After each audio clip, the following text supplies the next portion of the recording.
Let's continue with triangles. कल हमने exercise 6.2 के क्वेश्चन नंबर 6 तक कर लिया था। Let's continue with question number 7।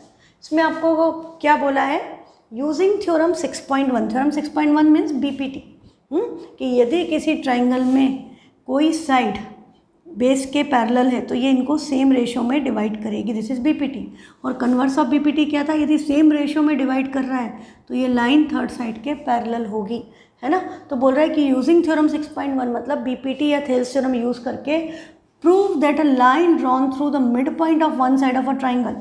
Line जो आपने मिड पॉइंट से ड्रॉ की किसी ट्राइंगल की साइड के, तो ये आपके पास है triangle A B C through mid point of one side parallel to another side. इसका हमने मिड पॉइंट ले लिया डी, कि ये दोनों आपस में इक्वल है, और दूसरी साइड के पैरेलल मतलब डी ई पैरेलल है बी सी के, ये हमने ले लिया। तो हमें क्या प्रूव करना है, another side bisects the third side. ये इसको बाइसेक्ट कर रही है, हमको ये प्रूव करना है कि ये दोनों आपस में इक्वल हैं। And you know this is converse of mid point theorem. 9th में जो आपने mid point and converse of mid point theorem पढ़ा था, तो ये आपका converse of mid point theorem है कि किसी ट्राइंगल में एक साइड का मिड पॉइंट दूसरी साइड के पैरेलल साइड थर्ड साइड को बाइसेक्ट करती है, मतलब थर्ड साइड का भी मिड पॉइंट होता है। तो बेटा 9th में हमने अलग तरह से किया था। अब 10th में हमको बीपीटी और कन्वर्स ऑफ बीपीटी पता है, तो हम इसी क्वेश्चन को अलग तरह से करेंगे। तो हमारा यहाँ पर डायग्राम ये बन गया।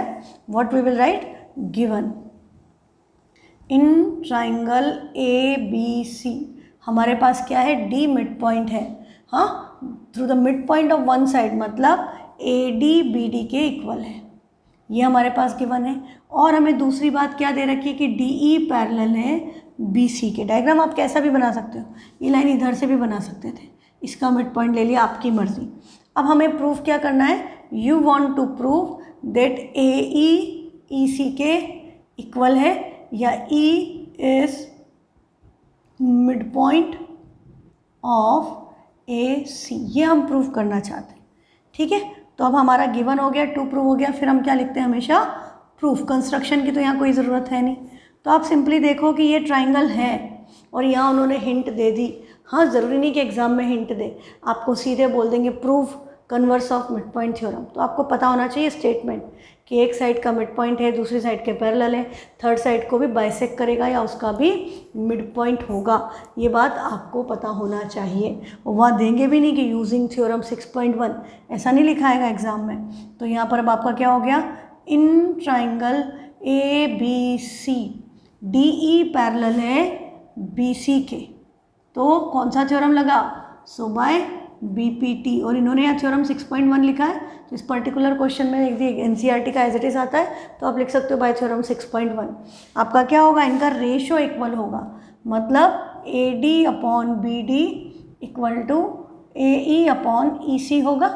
ये लाइन इसके पैरेलल है तो ये इनको सेम रेशो में डिवाइड करेगी। ठीक है, अब हमको क्या पता है कि ए डी तो बी डी के इक्वल है, ये आपकी फर्स्ट कंडीशन है। तो ए डी बी डी के इक्वल है तो आप A D upon A D लिख सकते हो या A D B D upon B D लिख सकते हो। ए डी बी डी के इक्वल है मतलब A D upon B D की वैल्यू क्या हो गई, 1। आप ऐसे भी लिख सकते हो A D equal to B D.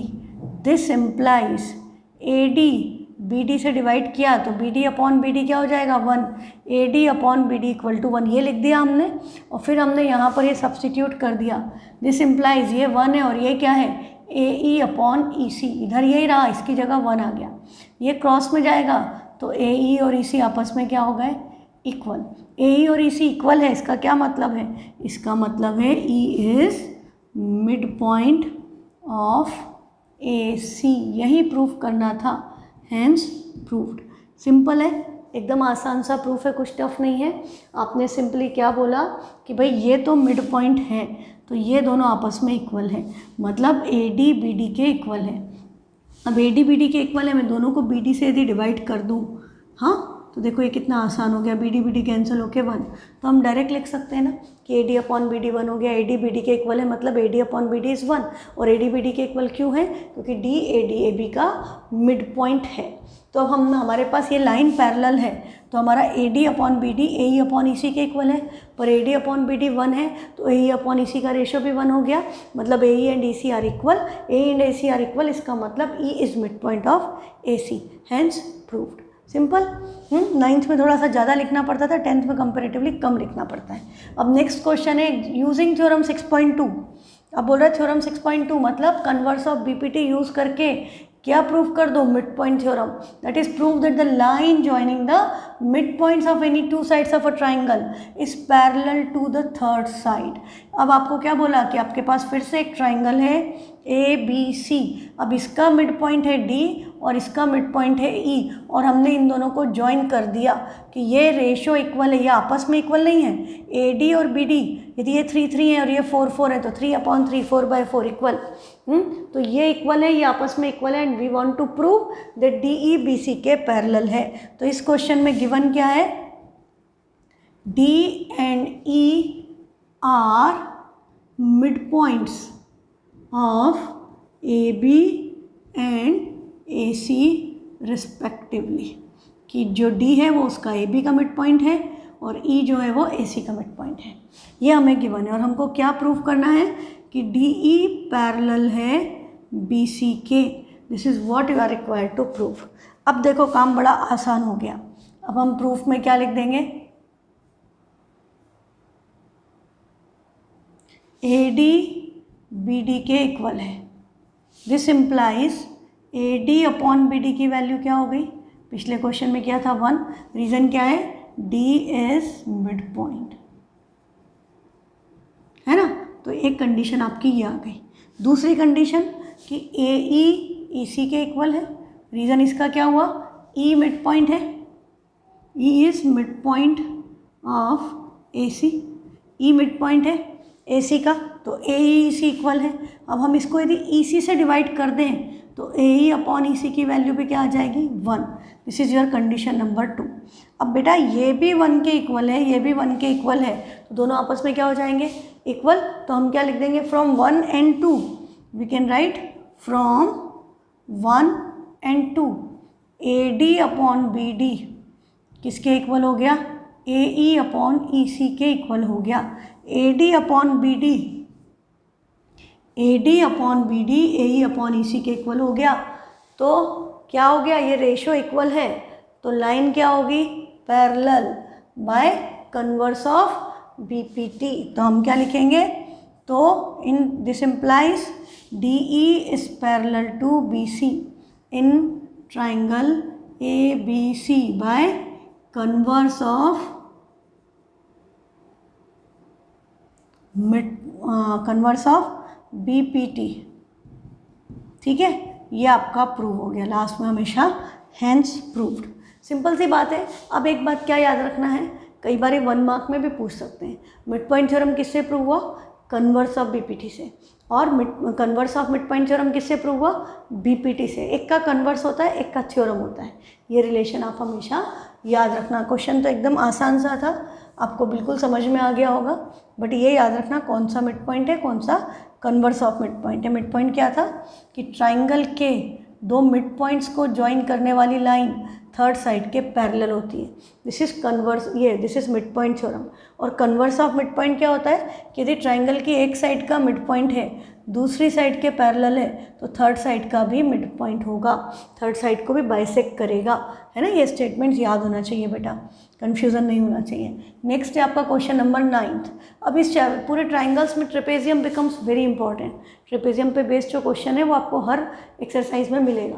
क्या बोल रहा है, A B C D is a trapezium in which A B is parallel to D C.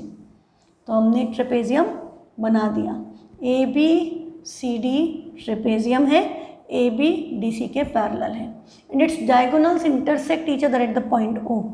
Diagonals intersect कर रही है पॉइंट ओ पर। Show that A O upon B O equal to C O upon D O, ये हमको prove करना है। तो given हमारे पास क्या है, ए बी पैरेलल है डी सी के, यही दिया है। एंड टू प्रूव, हमको क्या प्रूव करना है कि AO upon BO CO upon DO के इक्वल है। ठीक है, AO upon BO and CO upon DO are equal to each other.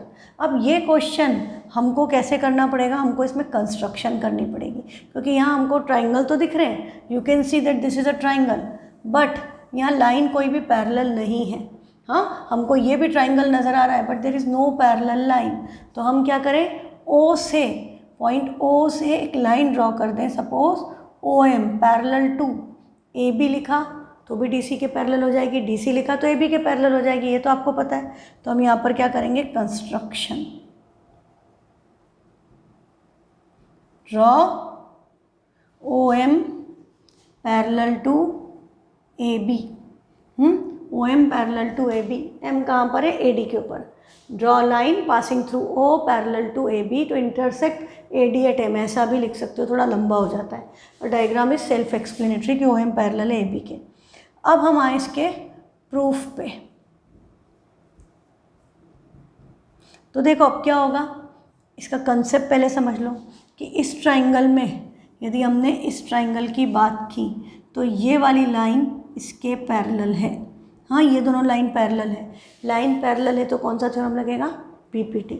तो आपने BPT लगाया तो आपका AM अपॉन MD, हाँ, BO अपॉन DO के इक्वल होगा। हमने इस ट्राइंगल में, ट्राइंगल ABD में, चलो लिख ही लेंगे स्टेटमेंट हम इसमें, इन ट्राइंगल ABD MO या OM is parallel to AB, so by BPT OM AB के पैरेलल है। हाँ, OM AB के पैरेलल है तो हमने BPT अप्लाई की। तो BPT अप्लाई की तो क्या होगा, अब आप किसी भी पॉइंट से शुरू कर सकते हो। आप इधर से जाओगे तो DM upon AM equal to DO upon BO, आप ऊपर से आ रहे हो तो AM upon MD equal to BO upon DO। तो मैं चलो नीचे से चलती हूँ, तो DM upon AM equal to DO upon BO, ये आपकी फर्स्ट कंडीशन आ गई। ठीक है, ये कंडीशन आ गई।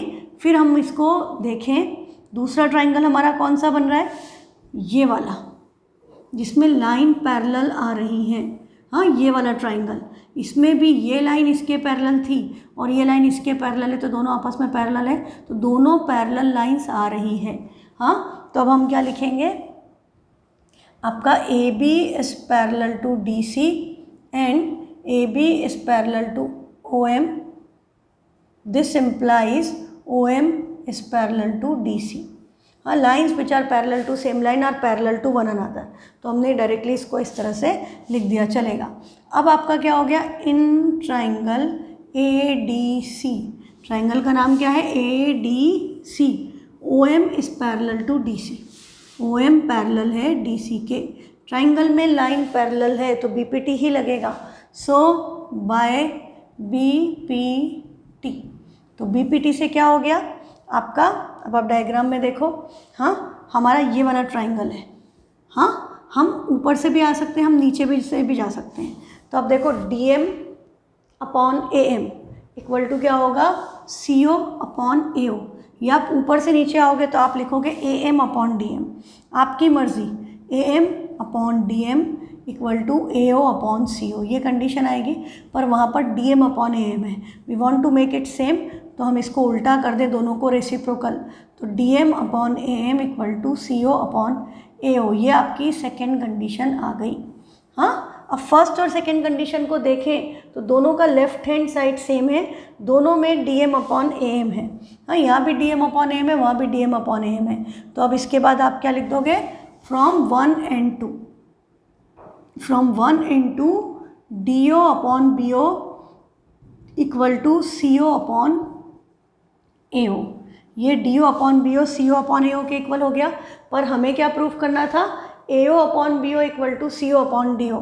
तो अब आप देखो कि यदि इन दोनों की पोजीशन इंटरचेंज कर दें, क्रॉस मल्टीप्लिकेशन कर सकते हैं, तो हमने क्रॉस मल्टीप्लिकेशन कर दिया, AO चला गया इधर, BO यहीं है और CO ऊपर ही है, DO आ गया AO की जगह पर। तो AO upon BO equal to CO upon DO, ये आपका प्रूव हो गया, hence proved. This is very important concept. ये क्वेश्चन जो है ये बहुत इंपॉर्टेंट है। हमने किया क्या, देखो फिर से इस क्वेश्चन को आप समझो। सिंपली हमने ये हमारे पास क्या था, we were provided with a trapezium, KBCD trapezium है। इसका मतलब ये दोनों लाइन पैरेलल, इनका point of intersection of diagonal was O, और हमको क्या प्रूव करना है, इनकी साइड्स में रिलेशन है, OBO CODO का रेशो इक्वल लाना है। तो हमने सिंपली एक लाइन O से बना दी पैरेलल टू AB या पैरेलल टू DC। बेसिकली क्या हुआ, ये तीनों लाइन आपस में पैरेलल हो गई क्योंकि दोनों में कॉमन लाइन है। अब हमने एक बार इस ट्राइंगल में अप्लाई किया ABD में, तो AM upon DM equal to BO upon DO हो गया। फिर हमने ये ध्यान रखना है आपको कि पैरेलल लाइंस आनी चाहिए 2। हाँ, ट्राइंगल तो इधर भी बन रहा है पर इसमें कोई पैरेलल लाइन नहीं है, ट्राइंगल तो ये भी बन रहा है पर यहाँ भी कोई पैरेलल लाइन नहीं है। तो 2 लाइंस पैरेलल, एक ट्राइंगल की साइड और एक बीच में कहीं पे साइड पैरेलल आनी चाहिए। This is what you are required to remember. तो ये लाइन है, ये लाइन है, ये लाइन है। तो एक बार आपने ये ट्राइंगल ले लिया, एक बार आपने ये ट्राइंगल ले लिया, ठीक है। कंस्ट्रक्शन आप उस साइड भी कर सकते थे, तब भी होता। तो ये हमारा, एक बार हमने इस ट्राइंगल में लगाया BPT, एक बार हमने इस ट्राइंगल में BPT लगाया। हमारी ये वाली साइड दोनों केस में कॉमन है तो हमने उसको रिप्लेस कर दिया। दोनों का लेफ्ट हैंड साइड सेम था तो राइट हैंड साइड इक्वल हो गए, और इन दोनों की पोजीशन इंटरचेंज करते ही हमारा आंसर आ गया। अच्छा, इसी क्वेश्चन को हम सिमिलैरिटी करने के बाद फिर से करेंगे। हाँ, सिमिलैरिटी वाली एक्सरसाइज में ये फिर से आएगा। अब आपका नेक्स्ट क्वेश्चन है question number 10th। The diagonals of a quadrilateral intersect each other at the point O। अब क्या बोल रहा है, क्वाड्रिलेटरल की डायगोनल्स इंटरसेक्ट कर रही है पॉइंट O पर, और आपको क्या प्रूफ करना है कि वो ट्रेपेजियम है। तो देखो, ऐसा जब भी प्रूफ करना है तो डायग्राम ही ट्रेपेजियम का बनाएंगे। 9th में भी आपको बताया था, जो शेप प्रूफ करना है डायग्राम वैसा ही बनना चाहिए। अब आपको बोल रहा है कि diagonals of a quadrilateral intersect each other at the point O। Quadrilateral है, डायगोनल इंटरसेक्ट कर रही है, और कंडीशन क्या गिवन है, कंडीशन गिवन है कि AO upon BO equal to CO upon DO। जो हमको ऊपर प्रूफ करना था वो यहाँ पर गिवन है। हाँ, और वहाँ पे हमें जो प्रूफ करना था वो यहाँ पर गिवन है, और जो वहाँ पे गिवन था कि ट्रेपेजियम है वो हमको यहाँ पर प्रूफ करना है।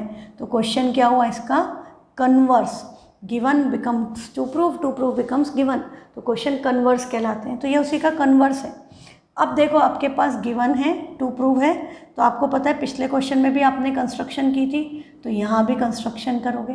कंस्ट्रक्शन क्या की थी, हमने O से एक लाइन ड्रॉप की थी OM पैरेलल टू AB। तो हम सेम करेंगे, draw OM parallel to AB। अब चेंज क्या हो गया, पिछली बार हमने OM AB के पैरेलल बनाई थी तो DC के पैरेलल अपने आप बन गई थी, पर अब की बार नहीं बनेगी।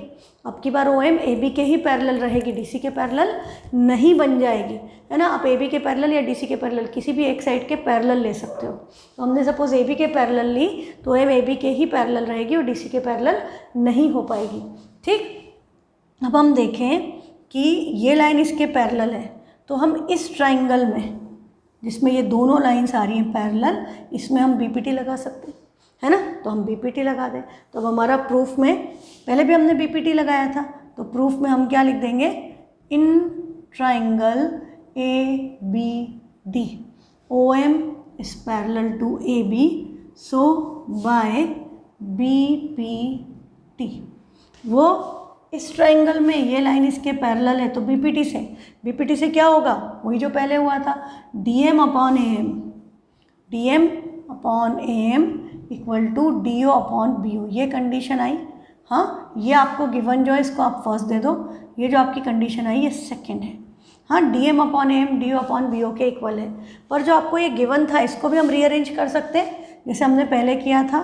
तो हमारे पास यहाँ पे गिवन क्या है कि AO upon BO equal to CO upon DO। इसकी पोजीशन को इंटरचेंज कर ले जैसे पहले किया था, इन दोनों को लास्ट में किया था, अभी हमको पहले ज़रूरत पड़ गई। तो this implies DO upon BO किसके इक्वल हो गया, CO अपॉन AO के इक्वल हो गया। This is your condition number first को हमने मॉडिफाई कर दिया तो ये हो गया, है ना। तो आप इसको चाहें तो 3 भी दे सकते हैं, है ना। फ्रॉम 1 आपने कंडीशन लिखी, इनकी पोजीशन इंटरचेंज की, तो DO upon BO CO upon AO के इक्वल है। अब आप सेकंड और थर्ड को देखें तो इधर भी डी अपॉन बी हो, इधर भी डी अपॉन बी हो, तो ये आपस में क्या होना चाहिए, इक्वल। तो हम क्या लिख देंगे, from 2 and 3 what you will get dm upon am is equal to, इधर क्या है, सी O upon A O, C O upon A ओ। ये कंडीशन आ गई कि D M upon A M, हाँ कंडीशन क्या आ गई, D M upon A M C O upon A O के इक्वल है। ये किस ट्राइंगल की बात हो गई है, इस ट्राइंगल में इनका रेशो आपस में इक्वल है और ये लाइन है, तो इसका मतलब by converse of BPT O M parallel है डी सी के। क्या प्रूव हो जाएगा कि by converse of BPT in triangle A D C this implies O M is parallel to D C in triangle A D C by converse of BPT.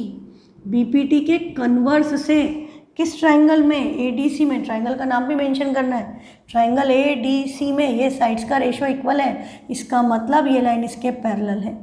अब ये line parallel हो गई, ये लाइन इसके parallel थी, ये line इसके parallel है, तो ए बी और डी सी आपस में क्या हो गए, पैरेलल। हाँ, तो A B and D C are parallel, तो ए बी सी डी क्या बन गया, trapezium. This implies O M parallel to D C आ गया और A B parallel to O M already था आपके पास। A B parallel to O M already था, A B is parallel to O M given, हाँ by construction. तो this implies A B parallel to D C, और A B D C के parallel है, तो A B C D is trapezium, hence proved. ये आपका prove हो गया। ये दोनों क्वेश्चन बेटा जब सिमिलैरिटी कर लेंगे नेक्स्ट एक्सरसाइज उसमें फिर से आएंगे, हाँ, और नहीं भी आएंगे तो हम इनको फिर से समझेंगे क्योंकि तभी और आसान हो जाएगा इनका सॉल्यूशन हमारे लिए। उसमें हमें कंस्ट्रक्शन नहीं करनी पड़ेगी, that will become simpler by the application of similarity. तो ये आपकी एक्सरसाइज 6.2 फिनिश हो गई। Let's move on to the similarity criterias. Criteria for similarity of triangle. हमने जब ट्राइंगल्स की बात की तो हमने क्या बात की कि ट्राइंगल कब सिमिलर होते हैं, जब उनके सारे एंगल्स आपस में इक्वल होते हैं और सारी साइड्स का रेशियो इक्वल होता है, means sides are proportional and angles are equal. तो टोटल 6 क्राइटेरियाज हो गए, पर हमने 9th में कॉन्ग्रुएंसी पढ़ी थी तो उसमें भी हमारी टोटल 6 चीज़ें होती थी, all 3 sides are equal and all the 3 angles are equal. तो हमारे को जब कॉन्ग्रुएंट प्रूव करना होता था तो हम सारी 6 चीज़ें थोड़ी प्रूव करते थे, है ना। हम उसमें से कोई भी 3 के कॉम्बिनेशन हमने निकाल रखे थे, उन कॉम्बिनेशन से जैसे हम एस एस एस सारी साइड इक्वल हो, side angle side 2 side included angle equal हो, है ना, R H S S A S sorry A S A और ए एस ए और ए एस ए और ए एस, ये 5 क्राइटेरिया आपने ट्राइंगल्स में कॉन्ग्रुएंसी में पढ़े थे। इनकी हेल्प से मतलब इन सब में आप देखो 3 चीज़ें आती हैं, 2 एंगल या साइड या 2 साइड एक एंगल या तीनों साइड, है ना। तो हम कोई भी 3 चीज़ों को that was necessary in sufficient condition, इनमें से कोई भी 3 कॉम्बिनेशन यदि सेट हो गए तो बाकी की 3 चीज़ें ऑटोमेटिकली इक्वल हो जाती थी सीपीसीटी से। तो क्या सिमिलैरिटी के लिए भी ऐसा कुछ कॉम्बिनेशन निकलेगा क्या कि भाई कोई क्राइटेरिया निकल जाए कि हमारी 2 साइड इक्वल है या 2 एंगल इक्वल है या 3 एंगल इक्वल है तो ट्राइंगल्स को सिमिलर हो जाए, है ना। तो वो करने के लिए आपने क्या करना है, आपको एक्टिविटी एक्चुअली ये जो है एग्ज़ाम पॉइंट ऑफ व्यू से इम्पॉर्टेंट नहीं है क्योंकि इनके प्रूफ नहीं आते, पर हमने क्या किया, हमने सिंपली 2 ट्राइंगल ले लिए, हमने 2 ट्राइंगल कंस्ट्रक्ट किए किस तरह से कि उनकी एंगल्स इक्वल ले लिए। हमने 2 ट्राइंगल लिए और उनके एंगल इक्वल बना दिए कि ये एंगल 60 है, ये 40 है, इसका भी ये 60, ये 40। ये वाली साइड हमने BC ड्रॉ की, मतलब what we did draw a side 3 centimetre. इधर हमने एंगल बनाया 60 डिग्री का, इधर हमने एंगल बनाया 40 डिग्री का और इनको एक्सटेंड किया कि ये इंटरसेक्ट कर जाए, तो ये ABC ट्राइंगल बन गया। सिमिलरली एक लाइन बना दी EF विथ साइड 5 एंगल 60 और ये FS एंगल 40, ये इंटरसेक्ट कर गई D पर, ठीक है। तो आपके पास 2 ट्राइंगल मिल गए। अब ऑब्वियसली ये 60 40 100 है तो ये एंगल सम प्रॉपर्टी से 80 आएगा, इसका भी एंगल आपका एंगल सम प्रॉपर्टी से क्या आएगा 80। अब आपको क्या पता चल गया कि दोनों ट्राइंगल्स के तीनों एंगल तो इक्वल है, तो what you should measure, you should measure the ratio of their sides.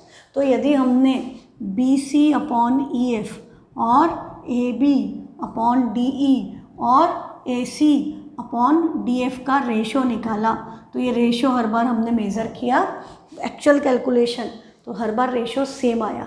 मतलब यदि दो ट्राइंगल के तीनों एंगल्स इक्वल हैं तो उनकी साइड्स का रेशो क्या आएगा, equal, sides will be proportional.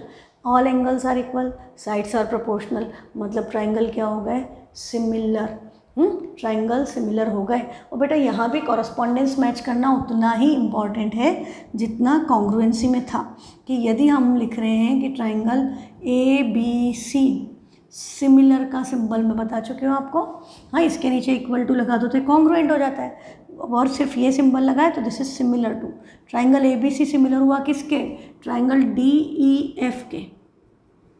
क्यों, क्योंकि एंगल ए एंगल डी के इक्वल है, एंगल बी एंगल ई के इक्वल है, एंगल सी एंगल एफ के इक्वल है। कॉरस्पॉन्डेंस मैच होना चाहिए। और हमारी साइड्स का रेशो मतलब A B upon D E, B C upon E F and A C upon D F, ये सब आपस में इक्वल है ना, ये sides are proportional, this is angles are equal. तो triangle A B C D E F के similar है। पर मैं यदि ट्राइंगल का नाम ए बी सी के साथ लिख दूं कि ए बी सी सिमिलर है एफ डी ई के, तो ये सही होगा क्या, एंगल ए तो है मेरा 80 डिग्री और एंगल एफ कितना है 40, तो दोनों इक्वल नहीं है, कॉरस्पॉन्डेंस मैच नहीं हुआ, तो ट्राइंगल सिमिलर नहीं होंगे। कॉरस्पॉन्डेंस मैच करना जब आप ट्राइंगल्स की सिमिलैरिटी में आ गए हैं तो वो उतना ही इम्पॉर्टेंट है जितना कॉन्ग्रुएंसी में था। हाँ, CPST की कंडीशंस भी तभी मैच होंगी जब आप सही एंगल ट्राइंगल्स की नेमिंग करोगे कि कौन सा पार्ट किस पार्ट के ऊपर आएगा। हाँ, यहाँ पर ट्राइंगल्स का साइज सेम होना ज़रूरी नहीं है, पर all angles should be equal and all sides should be proportional. ठीक है, तो ये बात आपको याद रखनी है।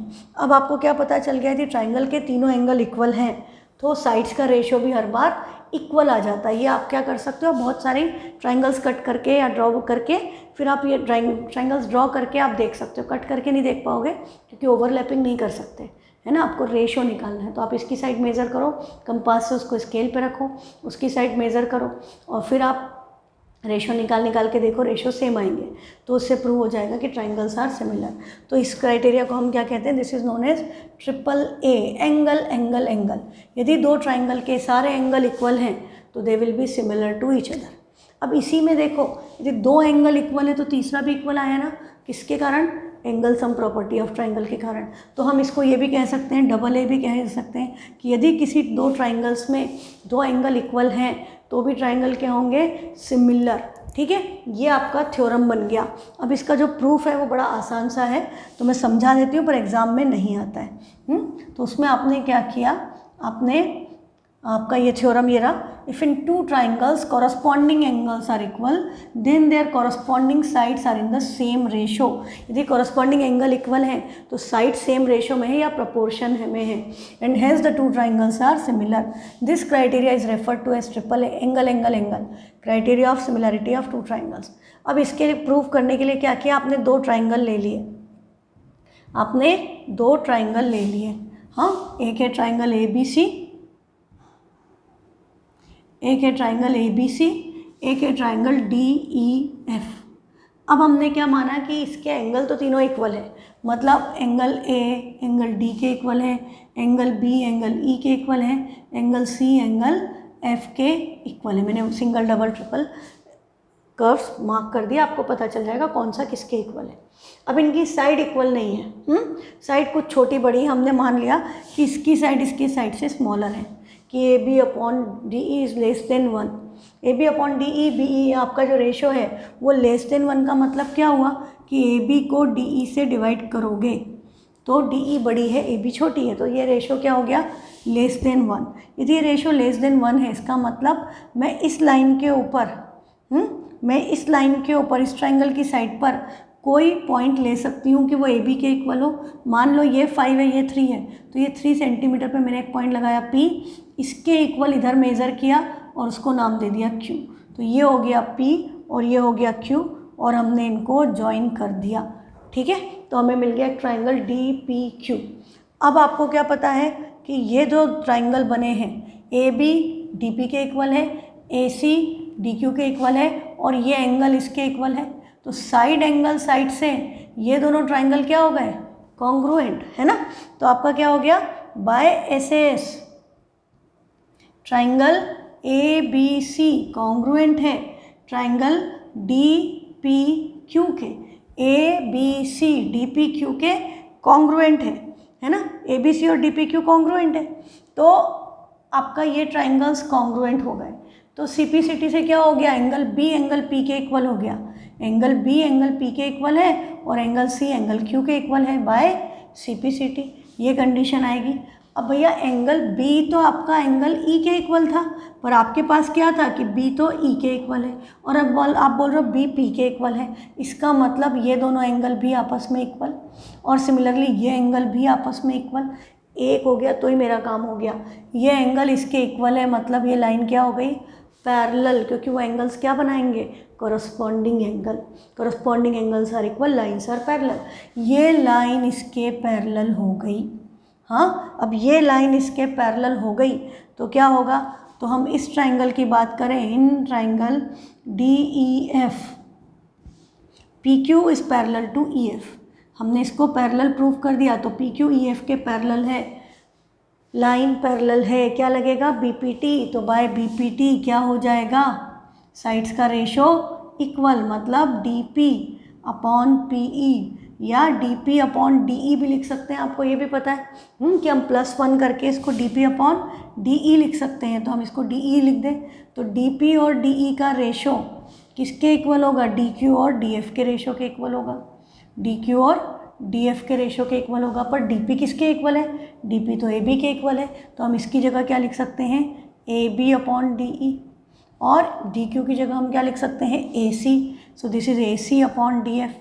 और आपको पता है कि जो रेशो इनका आया है वही रेशो इसका भी आएगा, पी क्यू और ई एफ का भी आएगा, यही रेशो आपका बाद में ये इनका रेशो इक्वल हो गया, ए बी और डी ई, ए सी और डी एफ इक्वल हो गए, तो पी क्यू और ई एफ का रेशो भी सेम आएगा।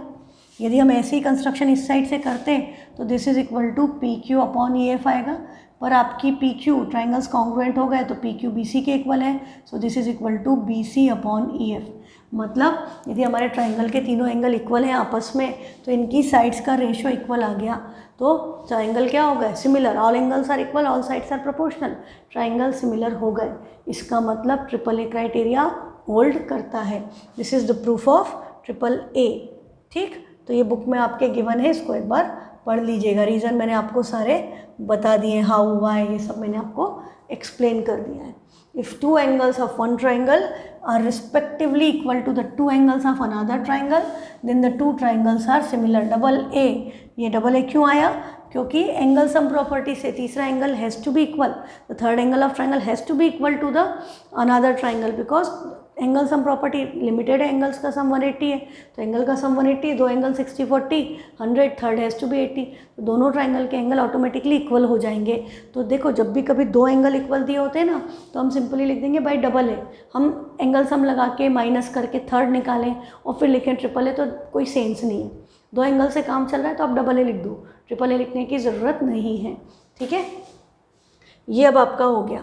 अब क्या किया आपने, अब आपने दो ट्राइंगल लिए, उनकी साइड्स का रेशो इक्वल बना दिया।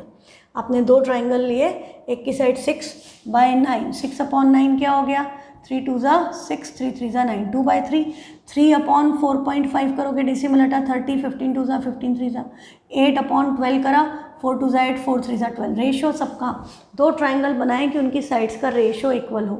हाँ, 2/3 2/3, मतलब आप ट्राइंगल बनाने के लिए क्या करोगे, आपने सिंपली एक साइड बनाई, फिर यहाँ 6 सेंटीमीटर की, यहाँ से 3 सेंटीमीटर की आर्क कट की, यहाँ से 8 सेंटीमीटर की आर्क कट की। सिमिलरली उधर 9 बनाया, फिर इधर 4.5 की आर्क कट की, इधर से 12 कट किया, तो इस तरह से आपको दो ट्राइंगल मिल गए। तो इनकी सारी साइड्स का रेशो इक्वल है। अब हमें क्या चेक करना है कि इनके एंगल्स भी इक्वल है या नहीं है ना, क्योंकि साइड्स प्रोपोर्शनल है तो we need to check the angles कि एंगल्स इक्वल आए या नहीं आए। तो अब हम क्या करेंगे, इसको भी हम वैसे ही प्रूफ करेंगे। ये रहा।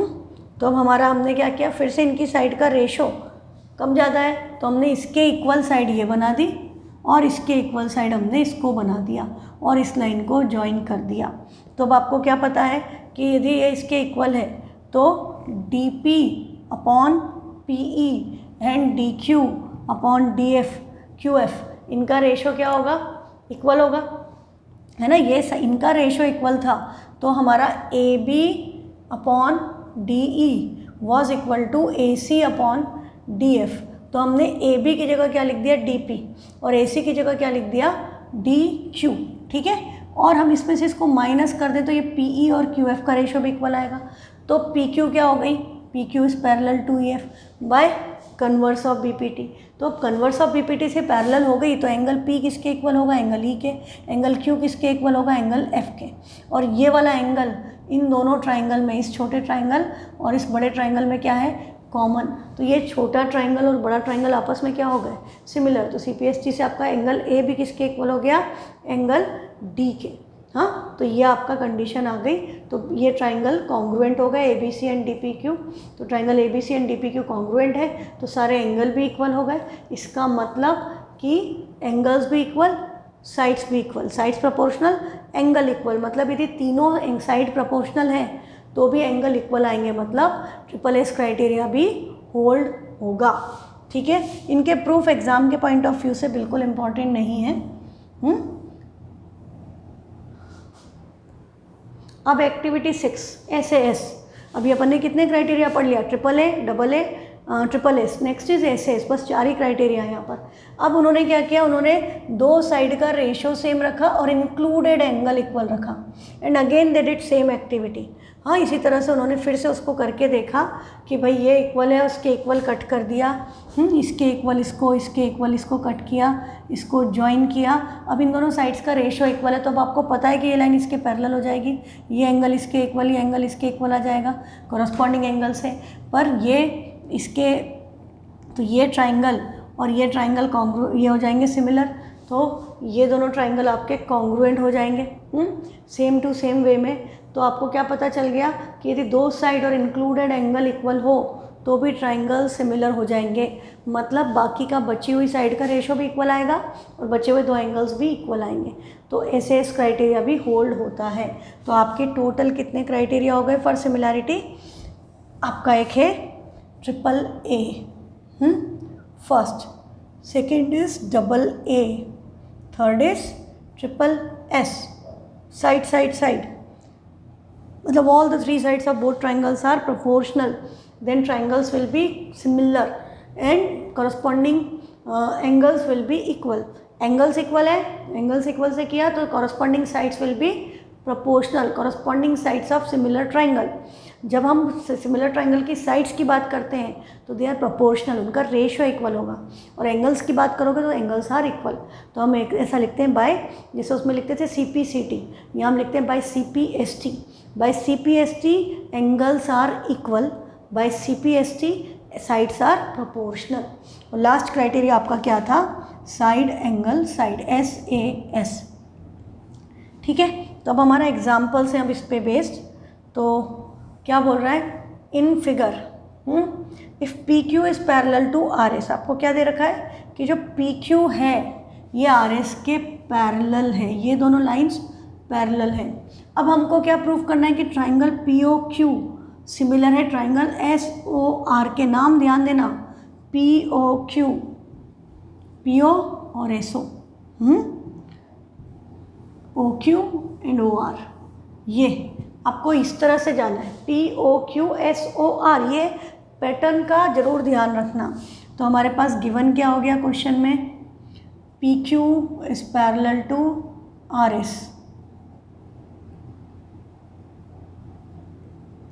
To prove what we are required to prove कि ट्राइंगल POQ सिमिलर है ट्राइंगल SOR के।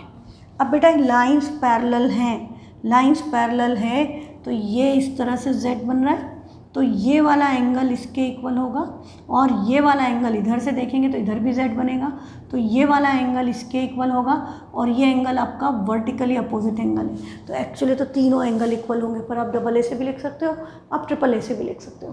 तो तीनों एंगल इक्वल हैं तो क्या हो गया, by AAA triangles will be similar. Concept समझ में आ गया, बस अब स्टेटमेंट लिखना है। तो अब इसके बाद क्या आता है, प्रूफ। इन ट्राइंगल, ये वैसे ही जैसे आप कॉन्ग्रुएंसी में करते थे, same pattern, in triangle POQ and triangle SOR।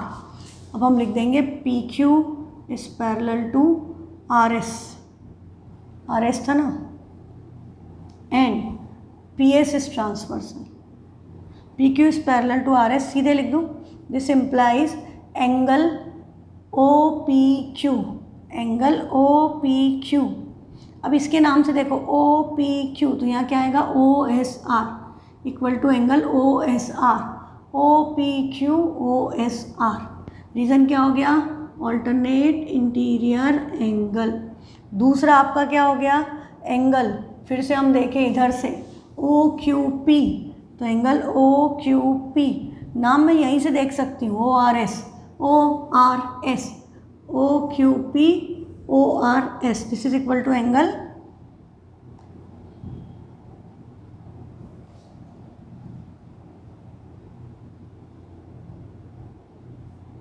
ORS। इसका रीज़न भी क्या हो गया? Alternate interior angle. और तीसरा एंगल आप देखो तो एंगल POQ, हाँ, एंगल POQ इक्वल है एंगल SOR के। इसका रीज़न क्या है? लाइंस क्रॉस हो रही है, तो यह है वर्टिकली अपोजिट एंगल। हाँ, AIA को भी आपके स्कूल में देख लेना, आप पूरा लिख सकते हो, ऑल्टरनेट इंटीरियर एंगल्स, और VOA is vertically opposite angle. तो हमने तीनों एंगल इक्वल कर दिए, तो हम क्या लिखेंगे? By AAA, by AAA criteria of similarity, triangle POQ similar है ट्राइंगल SOR के। और लास्ट में क्या आ जाता है? Hence proved. तो ये आपका प्रूव हो गया। ठीक है, एकदम सिंपल सा कंसेप्ट है, बिल्कुल टफ नहीं है, बस आपको ध्यान रखना है कि किधर से किधर जाना है, क्या गिवन है। नेक्स्ट है observe figure 6.30 and then find angle P। इस एंगल को, इस फिगर को ऑब्जर्व करो और एंगल निकालो। तो बेटा आपने देखा AB है 3.8 और ये 7.6 AB का डबल होता है, और ये 3√3 है और ये 6√3 है, ये भी इसका डबल है। ये 6 है, 6 2 12 है, तो हमें क्या दिख रहा है? सारी साइड्स का रेशो डबल आ रहा है। तो रेशो 1:2, या उसके ऊपर लिखो तो 2:1, all sides are looking proportional. तो साइड्स प्रपोर्शनल होंगी तो एंगल्स इक्वल होंगे, क्योंकि ट्राइंगल SSS से सिमिलर हो जाएंगे। तो पहले आपको क्या करना पड़ेगा? ट्राइंगल्स को सिमिलर। तो आपको यहाँ पर नाम भी देखना पड़ेगा कि ट्राइंगल का नाम क्या आएगा। तो देखो ये 3.8 और ये 3√3, तो 3.8 का डबल 7.6 और 6√3, यहाँ पे क्या वर्टेक्स है? R, तो A पे क्या आना चाहिए? R। फिर 3√3 और 6, इनके बीच में, इनके डबल के बीच में कॉमन क्या है? P, तो C पर क्या आएगा? P, तो बचा क्या? Q। तो आपको पता चल गया इन ट्राइंगल ABC, इसका नाम हमने ABC लिख दिया, एंड दूसरा ट्राइंगल क्या होगा? RQP। हमने उसके ऊपर ही उसके पॉइंट्स को फिक्स कर दिया कि ABC पे RQP आएगा। तो आपका AB अपॉन RQ, RQ से equal to BC upon QP equal to AC upon RP equal to 1/2।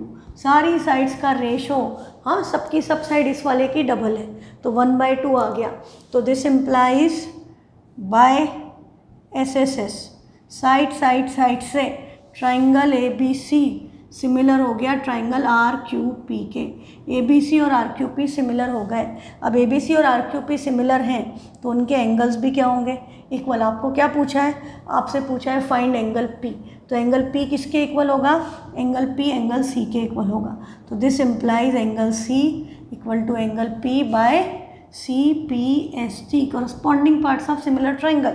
ज़्यादा नंबर में आए तो ये सारा करना है, कम नंबर में आए तो आपको पता चल गया कि आपको P निकालना है, मतलब आपको C निकालना है। तो 80 + 60 140, 180 में से 140 माइनस किया तो क्या आ गया? 40। तो एंगल P की वैल्यू भी क्या हो गई? 40। कम मार्क में आया तो डायरेक्ट कर दिया, अदरवाइज हम क्या करेंगे? By angle sum property in triangle ABC, angle A + B + C equal to 180। तो A हमारा है 80, B हमारा है 60, C has to be calculated. तो एंगल C क्या आ गया? 40। दिस इम्प्लाइज एंगल P भी कितना है? 40। तो एंगल पी की वैल्यू ही हमसे पूछी थी, है ना। तो एकदम इजी एप्लीकेशन है, इस तरह के क्वेश्चन बहुत सारे आपको मिलेंगे। तो अब आपको क्या करना है, आगे के एग्जाम्पल्स को ट्राई कीजिए, एक्सरसाइज के क्वेश्चंस भी ट्राई कीजिए, जो आ जाए बढ़िया है, नहीं तो कल की क्लास में सॉल्यूशन देखना, ठीक है। बट ट्राई करो, इंटरेस्टिंग है और इजी है, टफ नहीं है। तो मिलते हैं कल, थैंक यू।